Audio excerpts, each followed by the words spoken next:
Hello, welcome back to my channel. I'm excited to have you here again.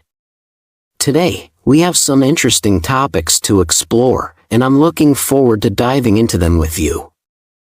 If you have any questions or topics you'd like to discuss, feel free to let me know. A war has been raging for billions of years, killing trillions every single day, while we don't even notice.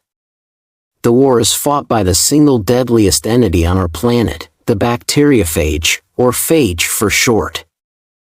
A phage is a virus, not quite alive, not quite dead. Also, they look as if someone made them up. Their head is an icosahedron, a sort of dice with 20 faces and 30 edges. It contains the genetic material of the virus and often sits on a long tail that has leg-like fibers. There are more phages on Earth than every other organism combined, including bacteria. And they are probably everywhere living things exist. Billions are on your hands. In your intestines, in your eyelids right now.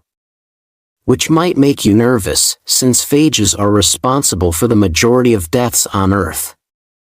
But, you're lucky. While they do commit genocide for breakfast, they only kill bacteria.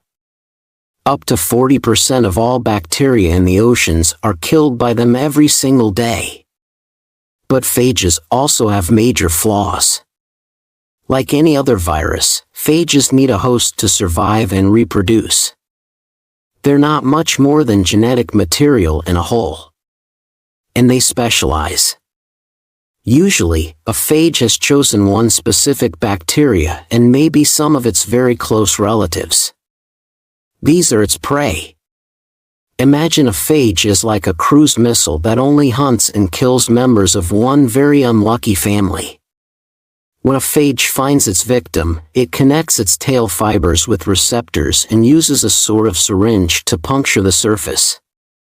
In a weird motion, the phage squeezes its tail and injects its genetic information. Within minutes, the bacteria is taken over. It's now forced to manufacture all the parts of new phages. They only stop when the bacteria is filled up with brand new phages. In the final step, they produce endolysin, a powerful enzyme that punches a hole in the bacteria. The pressure is so high that the bacteria sort of vomits out all of its insides and dies. New phages are released and begin the cycle anew. In the last few years, bacteriophages have enjoyed the attention of the second deadliest beings on Earth, humans. Recently, we've started looking into injecting millions of them into our bodies. Because we're sort of getting desperate. We screwed up. In the past, a single cut or a sip from the wrong puddle could kill you. Bacteria were our phages, tiny monsters that hunted us mercilessly. But then, about 100 years ago, we found a solution in nature. By accident, we found fungi that produced a compound that killed us. Antibiotics. Suddenly, we had a powerful superweapon. Antibiotics were so effective that we stopped thinking of bacteria as monsters. Only the old and weakest among us were killed by them. We used antibiotics more and more for less and less serious causes. We lost respect for the monsters and the weapon.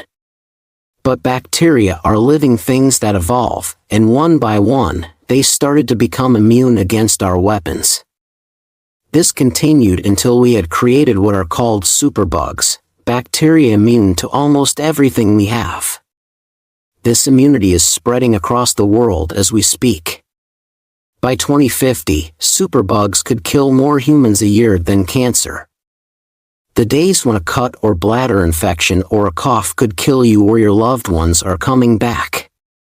In the U.S. alone, more than 23,000 people die from resistant bacteria each year. But it turns out that phages, our tiny killer virus robots, could save us. We can inject them into our bodies to help cure infections. Hold on. How can injecting millions of viruses into an infection? Phages are very, very specialized killers of bacteria. So specialized, in fact, that humans are completely immune to them. We are too different.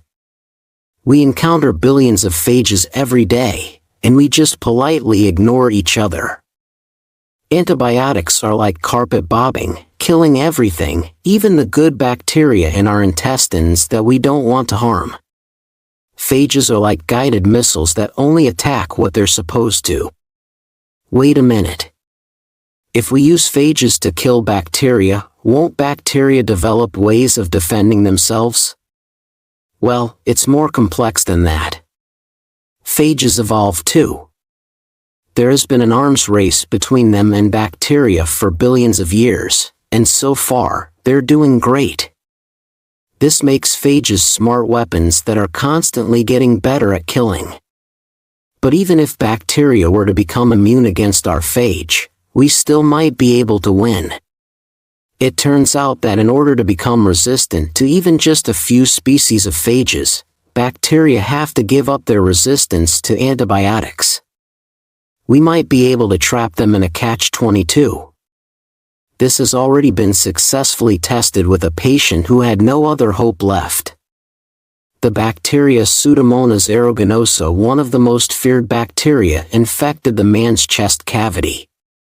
They are naturally resistant to most antibiotics, and can even survive in alcoholic hand gel. After years of suffering, a few thousand phages were directly inserted into his chest cavity, together with antibiotics the bacteria were immune to. After a few weeks, the infections had completely disappeared. Unfortunately, this treatment is still experimental, and pharma companies are still reluctant to invest the necessary billions in a treatment that has no official approval yet. But things are finally changing. In 2016, the largest phage clinical trial to date began, and phages are getting more and more attention. And we better get used to it, because the era in which antibiotics have been our superweapon is drawing to a close. It might be a weird concept, but injecting the deadliest being on planet Earth directly into our bodies could save millions of lives.